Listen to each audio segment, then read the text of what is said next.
सो hey guys what's up. तो आज हम स्टार्ट करेंगे अपनी न्यू सीरीज़ जो कि है इनऑर्गेनिक ब्लस्टर्स। तो हम इसमें इनऑर्गेनिक केमिस्ट्री के वो टफ़ टॉपिक्स डिस्कस करेंगे जिनसे क्वेश्चन टफ़ आते हैं या फिर बच्चों को टफ़ पढ़ते हैं लर्न करना। तो आज से स्टार्ट करते हैं। तो मैं आपको बेसिक से लेकर एडवांस तक के सारे क्वेश्चन सॉल्व करने के लिए थ्योरी बताऊंगा और आपको लाइव क्वेश्चन सॉल्व करके दिखाऊंगा। तो आप मतलब समझ जाएंगे कि जो मैं थ्योरी करा रहा हूँ उससे क्वेश्चन आपके होंगे। तो स्टार्ट करते हैं। सबसे पहले देखते हैं जनरल ट्रेंड्स। तो सबसे पहले जनरल ट्रेंड्स देखते हैं। तो जब हम आपको ट्रिक तो याद होगी, बैगन आलू गाजर एंड थैला। तो इसमें आप क्या देखिए कि जब हम नीचे जाते हैं तो बॉइलिंग पॉइंट जो होता है वो डिक्रीज होता है। Boiling point decreases down the group और density increases down the group. अब कुछ एक्सेप्शन होते हैं वो आपको लिखने हैं। एक्सेप्शन में सबसे पहले एटॉमिक रेडियाई का ट्रेंड देखते हैं। तो एटॉमिक रेडियाई में सिंपली क्या लिखना है, बोरॉन का सबसे कम और एल्यूमिनियम और गैलियम एक्सचेंज हो जाते हैं। एल्यूमिनियम का गैलियम से ज़्यादा होता है तो gallium then aluminium then indium then thallium. ठीक है, अब डिस्कस करते हैं इलेक्ट्रोनेगेटिविटी का। इलेक्ट्रोनेगेटिविटी में भी इसमें भी सिंपली आपको बोरॉन की इलेक्ट्रोनेगेटिविटी सबसे ज़्यादा होती है तो बोरॉन सबसे आगे आ जाएगा और बाकी ट्रेंड सिमिलर रहेगा। मतलब एल्यूमिनियम गैलियम इंडियम थैलियम।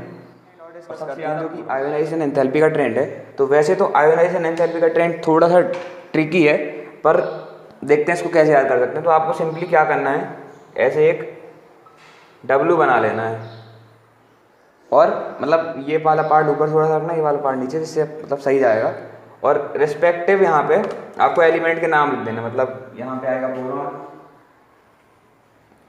यहाँ एल्यूमिनियम गैलियम इंडियम और थैलियम। अब आपको सिंपली एक ऐसी लाइन बनानी है और जैसे ऊपर से नीचे आना, जो आगे देखे उसको आगे रख देना है। तो सबसे आगे बोरॉन से ऊपर, फिर उसके बाद थैलियम, फिर उसके बाद गैलियम, फिर उसके बाद एल्यूमिनियम, फिर उसके लास्ट में इंडियम। तो ये हो गया आयोनाइजेशन एंथैल्पी का ट्रेंड। इसको नोट करिए। फिर डिस्कस करते हैं कुछ chemical properties of boron family. Boron family को मैं ई से डिनोट कर रहा हूँ। जब बोरॉन फैमिली कंपाउंड ऑक्सीजन से रिएक्ट करते हैं तो E2O3 टाइप कंपाउंड बनाते हैं। मतलब ऑक्सीडेशन स्टेट +3 वाले कंपाउंड बनाते हैं। और जब इसकी रिएक्शन नाइट्रोजन के साथ कराते हैं तो हमें EN टाइप्स कंपाउंड मिलते हैं। मतलब यहाँ पे भी ऑक्सीडेशन स्टेट +3 है। तो यहाँ पे अब आप लाइन से लिखते हैं ऐसे, तो B2O3 Al2O3 Da2O3 In2O3 Tl2O3 sorry. तो अब एक चीज़ आपको और नोटिस करनी है कि जो लास्ट के 3 एलिमेंट हैं वो +1 ऑक्सीडेशन स्टेट वाले ऑक्साइड बनाते हैं। मतलब Ga2O In2O और Tl2O। तो ये इस स्टेट के भी कंपाउंड बनाते हैं। तो अब यहाँ पे आपसे क्वेश्चन क्या पूछा जाता है कि स्टेबिलिटी ऑर्डर कंपैरिजन करने को आता है आपसे। तो स्टेबिलिटी ऑफ लिखेंगे, stability of +1 oxidation down the group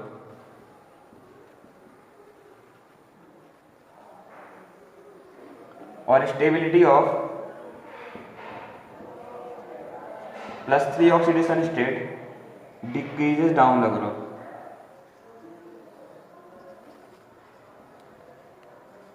अगर इन दोनों में कंपैरिजन करें तो +3 +1 +3 +1 +3 +1, तो +3 वाले की ज़्यादा होगी गैलियम में, इसमें +3 वाले की ज़्यादा होगी। पर ये वाला आपको याद रखना है कि यहाँ पे +1 की ज़्यादा होगी +3। इसका रीज़न क्या है? Due to inert pair effect. अब इनर्ट पेयर इफेक्ट जो होता है इस वाले में लगता है, जिसके कारण +1 की स्टेबिलिटी +3 से ज़्यादा। तो देखते हैं आप कुछ जनरल प्रॉपर्टीज। तो पहली प्रॉपर्टी लिखिए कि boron does not react in crystalline form.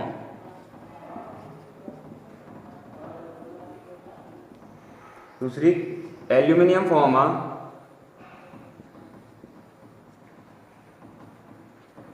Oxide thin layer around it, जिसके कारण एल्यूमिनियम के जो ऑक्साइड होता है वो फर्दर रिएक्शन से बचे रहते हैं और फर्दर रिएक्शन इसकी नहीं होती। थर्ड पॉइंट क्या लिखना है आपको कि जो बोरॉन का ऑक्साइड है, फिर एल्यूमिनियम, गैलियम, इंडियम और थैलियम। तो जो बोरॉन का ऑक्साइड होता है वो एसिडिक इन नेचर होता है और एल्यूमिनियम गैलियम का एम्फोटेरिक इन नेचर होता है और थैलियम इंडियम का बेसिक इन नेचर होता है। तो इसको नोट करिए, फिर कुछ और प्रॉपर्टी डिस्कस करते हैं। तो चलो अब डिस्कस करते हैं बोरॉन फैमिली कंपाउंड्स की रिएक्शन एसिड और एल्कलाइन मीडियम में। तो सबसे पहले नोट करने वाली बात यह है कि जो बोरॉन है वो एसिड और एल्कलाइन में रिएक्शन नहीं करता। अब बाकी जो कंपाउंड है तो एल्यूमिनियम एग्जाम्पल के थ्रू करते हैं। तो जब एल्यूमिनियम डाइल्यूट HCl के संग रिएक्ट करेगा तो बनाएगा AlCl3 और हाइड्रोजन गैस इवॉल्व होगी। बैलेंस तो आप कर ही लोगे। और जब हम बेसिक मीडियम में डालेंगे तो हमें मिलेगा NaAlO2। और इसका नाम बहुत इंपॉर्टेंट है, जो कि है सोडियम मेटा एल्यूमिनेट।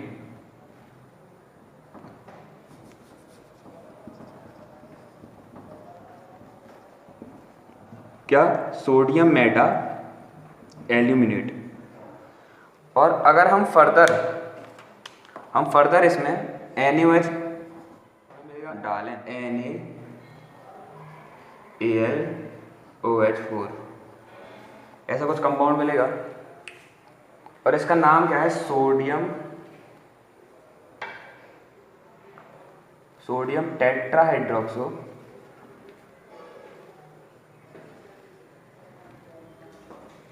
एल्यूमिनेट।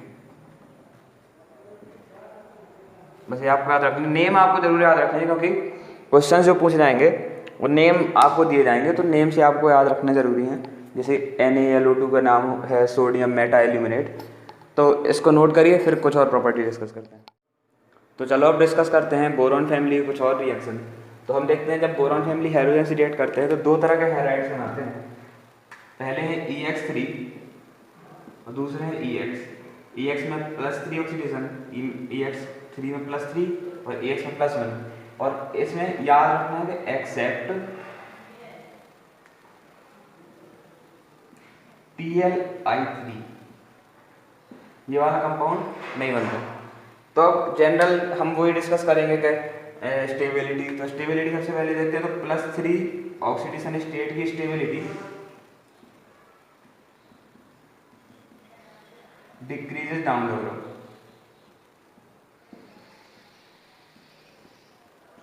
और +1 की इंक्रीजेस डाउन द ग्रुप। इसको याद रखने के लिए आप क्या कर सकते हैं, +1 से ज़्यादा है तो छोटे लोगों को बढ़ने के लिए प्रेरित किया जाएगा और बड़े लोगों को थोड़ा नीचे रखा जाएगा। तो बड़े लोग जो हैं वो घटेंगे और छोटे लोग हैं वो बढ़ेंगे। तो ऐसे आप याद रख सकते हैं। अब हम देखते हैं कि अलग अलग ऑक्सीडेशन स्टेट में स्टेबिलिटी। तो अगर हम स्टार्टिंग के 3 कंपेरिजन करें तो स्टार्टिंग के 3 तो नहीं करेंगे, लास्ट के 3 देखते हैं। जैसे Ga+3 और Ga+, इंडियम+3, इंडियम+1, Tl+3 और Tl+। तो इसमें गैलियम+3 की स्टेबिलिटी ज़्यादा, इसमें In+3 की स्टेबिलिटी ज़्यादा, पर थैलियम में मैंने पिछली स्लाइड में बताया था थैलियम+1 की ज़्यादा ड्यू टू इनर्ट। देखते हैं कि पहला कंपेरिजन है रिड्यूसिंग पावर कंपेरिजन।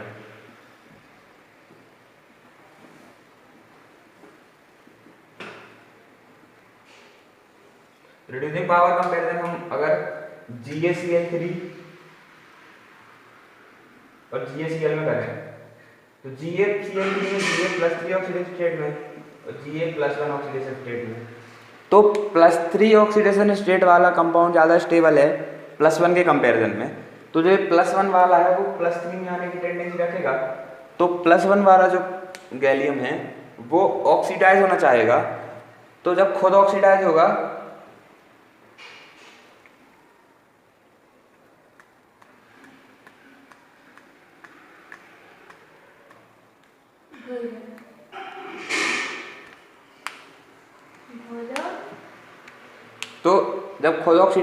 ऑक्सीडाइज होगा तो उसकी ऑक्सीडाइजिंग पावर बहुत ज़्यादा होगी, या फिर कहें कि वो बहुत अच्छा रिड्यूसिंग एजेंट होगा, क्योंकि खुद ऑक्सीडाइज होगा तो दूसरों को रिड्यूस करेगा।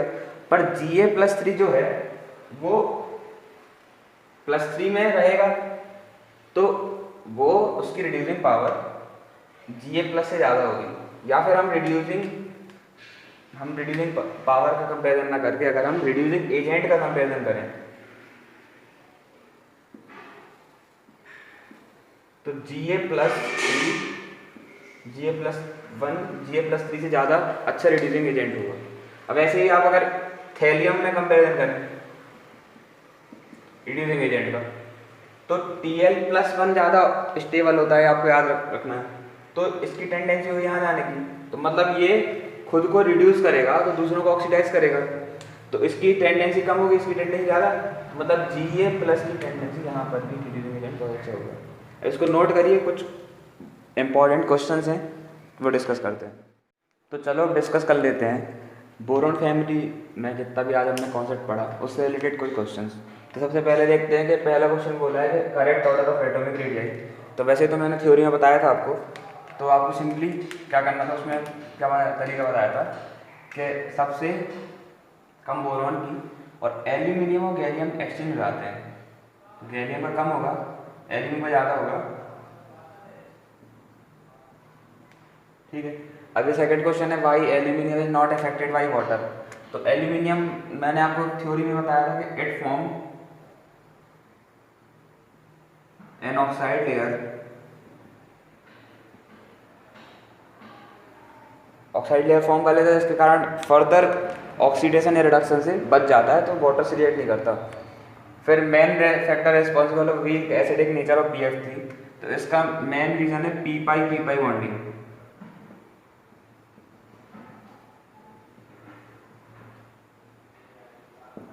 अगला क्वेश्चन देखते हैं, लोवेस्ट मेल्टिंग पॉइंट पूछा गया है। तो मेल्टिंग पॉइंट का मैं आपको बताना भूल गया था ऑर्डर, तो इसमें पूरा ऑर्डर ही लिख लेते हैं।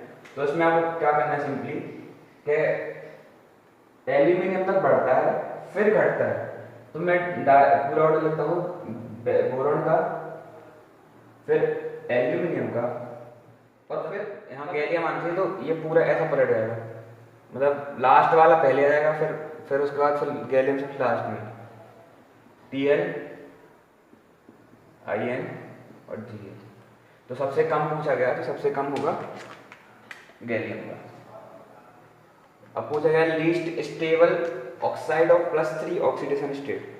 तो मैंने आपको थ्योरी में बताया था कि जब +3 ऑक्सीडेशन स्टेट के ऑक्साइड्स होते हैं उनकी स्टेबिलिटी डिक्रीजेज डाउन लग रहा। मैंने कैसे याद करने का ट्रिक क्या है कि एक होता +3 एक होता +1, तो +1 कम है तो इसको अपन बढ़ाएंगे और बड़े लोगों को थोड़ा सा नीचे ले जाएंगे, तो +3 की स्टेबिलिटी क्या होगी, घटेगी। तो सब घटेगी तो सबसे कम स्टेबल कौन सा होगा, जो लास्ट वाला होगा, मतलब TlO3। तो ऐसे ही बोरॉन फैमिली में ये कंपाउंड हमारे जनरल ट्रेंड्स और केमिकल प्रॉपर्टीज खत्म होती हैं। कल हम कंपाउंड्स के बारे में डिस्कस करेंगे, जो कि इंपॉर्टेंट है क्योंकि ज़्यादातर क्वेश्चन उन्हीं से आते हैं। ये आपको कम क्वेश्चन इसमें इसलिए दिख रहे हैं क्योंकि इतने ही क्वेश्चन मैक्सिमम होते हैं जो ट्रेंड्स और केमिकल रिएक्शन से होते हैं। मेन जो क्वेश्चंस होते हैं वो कंपाउंड से आते हैं कॉम्पिटिटिव एग्जाम में, तो हम कल उनको डिस्कस करेंगे। तब तक के लिए पढ़ाई करते रहें, तब तक के लिए ओके बाय।